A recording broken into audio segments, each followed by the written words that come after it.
Practice writing some vectors in standard unit form. And we'll start right here. I'm given an angle of a vector, so they're giving us the direction, and they are giving us the magnitude. So if we want to find the x, remember, it's the magnitude of the vector times the cosine of the angle. So if I want to get the x value, the magnitude is 10, I'm going to multiply that by the cosine of the angle, 75. So I just use my calculator. I take 10, turn it on first, clear out whatever in there, 10 times the cosine of 75 degrees, and that gives me 2.588. 2.588. And I do the same thing for the y, but the y is the magnitude times the sine of the angle. So we go y equals 10 times the sine of 75. And I just type that in my calculator. 10 sine 75. And we get 9.66.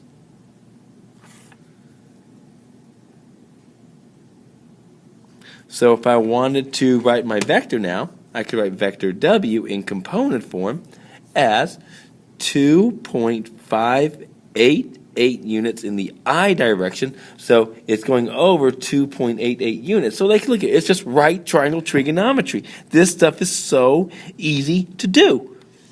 So where's the point? I can even find the point. That tells me where it's located. If I start at the origin, I'm at the point 2.588, 9.66.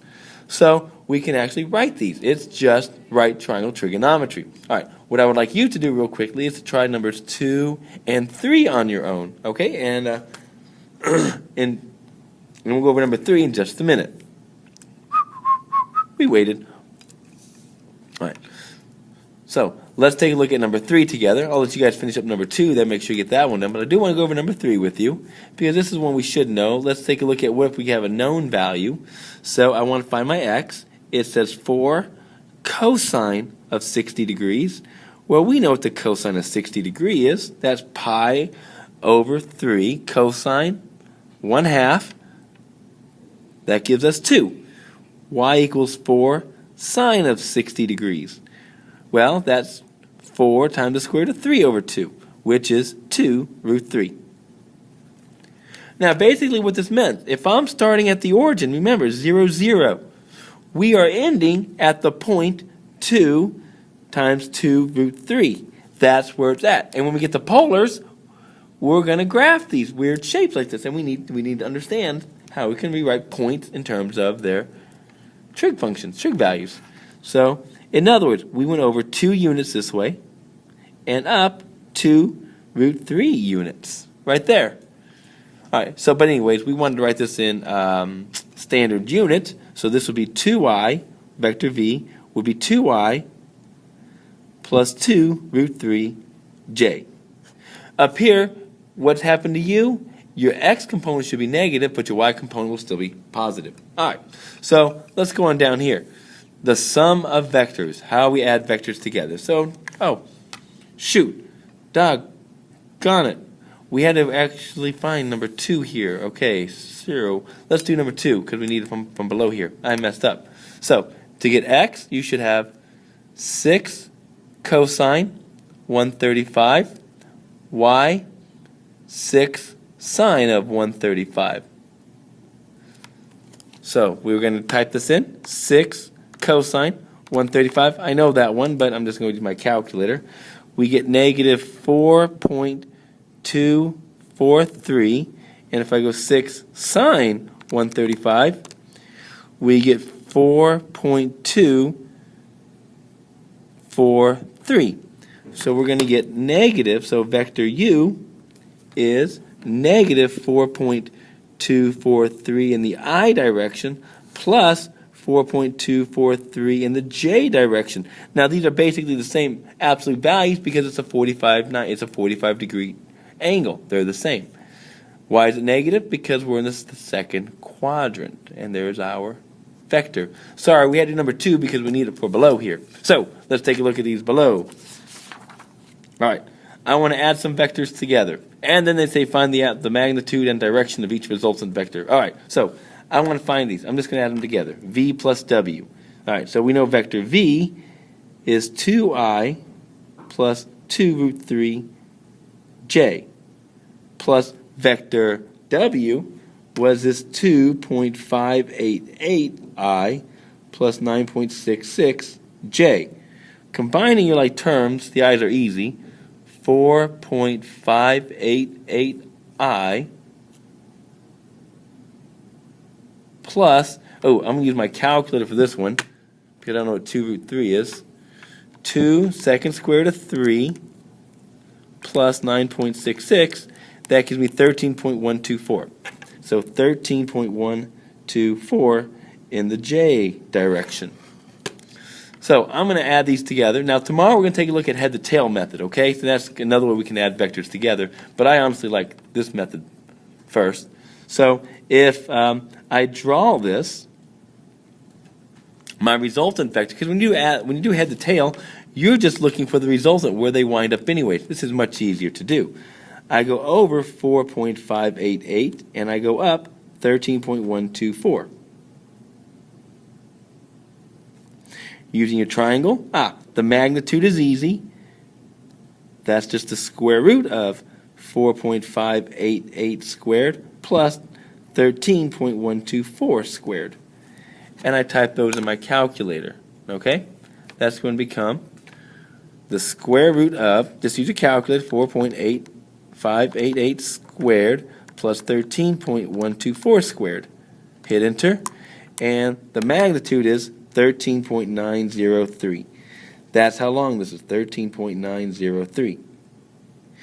To get the angle, remember, that's going to be our inverse tangent of this. So opposite, 13.124 over 4.588. And we just type that in our calculator. Second tangent,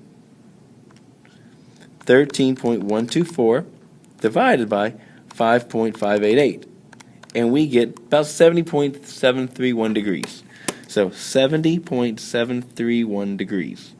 So see if you can try 2 and 3, and then we'll go to the last section here, okay? All right. Now the last section, as you notice, they're all basically the same. This says find the vectors magnitude and direction. The only difference is, take a look. They're giving us all these values over. They just give it to us in the component form. Well, if I distribute the 2, this becomes 2 cosine 30 in the I direction plus 2 sine 30 in the j direction.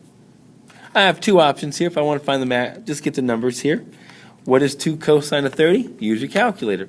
2 cosine 30, I get 1.732. 1.732 in the I direction plus 2 sine of 30, we get 1 in the j direction. So if I want to find their magnitude, draw it out. That's where I'm ending up here. 1.732 in the I direction, horizontal, and up 1 in the j direction. So we get the magnitude of vector v. We're going to take the square root of 1 plus 1.732 squared. All right, ready? Second square root. Type that in your calculator. Ever trust your calculator? 1, because 1 squared is just 1. 1.732 squared. Hit enter. 1.99999. My guess that this is just what? 2. Because we did approximate there. So there's our magnitude. To get the direction, second hand. Oh, wow. We shouldn't miss the direction on this one, right? Why not? Answered, right? So theta here equals 30 degrees. So we could write this as 2 units long at 30 degrees. And that's how we can write that. Vector number 2, we do have to draw this out. Let's draw it out. This one's not that bad to do. Over 3, up 3. Oh, gee, I wonder what type of angle this one is. That's right, 45 degrees. But to get the magnitude of vector v, easy breezy. 9 squared plus 9, 3 squared plus 3 squared, which is 9, plus 9, which is the square root of 18. So there's our magnitude. To get the angle, it's the inverse tangent of 3 over 3. Right? Use my angle, 3 over 3, which is just 45 degrees again, which is 1. We should know it's 45. They're up and down the same. So I could write this as the square root of 18, 45 degrees. Very easy to do. All right, let's take a look down here. Now, find the component form of V given its magnitude and angle with the x positives. Okay? So if I want to find the component form, I'm going to first find the unit form, which is easy. 6 cosine 45 plus 6 sine 45 in the j direction. Forgot my I there. So 6 times the cosine of 45. Well, we know the cosine of 45. We know that one. That's just 2 root 2 over 2 in the I direction. 6 sine of 45, same thing. That is the square root of 2 over 2 in the j direction. Just simplify. I get 3 root 2 in the I plus 3 root 2 in the j. These are my components. There's my delta x, there's my delta y. So I get 3 root 2, comma 3 root 2. And there's our component form. Let's try number 2. Okay, we're going to write it in the unit form first. 3 root 2 cosine of 150 plus 3 root 2 sine of 150. Now, sine of 150 is, again, it's one we already should know. This is a pi over 6.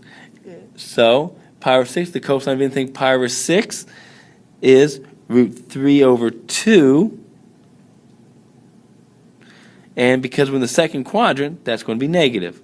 Plus 3 root 2, again, this is, again, pi over 6. Sine of anything pi over 6 is just 1/2. So there's in the I direction, there's in the j direction. Not much we can do to simplify. This becomes negative 3 root 6 over 2 in the I direction, plus 3 root 2 over 2 in the j direction. But we do get our numbers here. That's the unit form. So to get the component form, we're going to get negative 3 root 6 over 2, 3 root 2 over 2. And there we go. All right. Now, number 3, we're going to take a look at tomorrow. Okay? So make sure we go over this one tomorrow with you, okay? All right, I'll see you guys in class. Bye.